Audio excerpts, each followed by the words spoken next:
اصل قرآن اندر لکھا حضور پاک نے فرمایا کنت نبیم و آدم بین الماء والطین فی روایت بین الروح والجسد.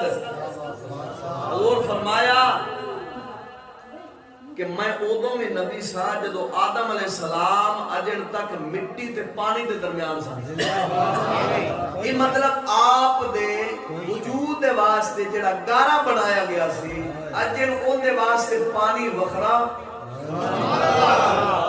مٹی وکھری اجن پانی تے مٹی رلیا نہیں. حضور فرماؤں دے کن تو نبی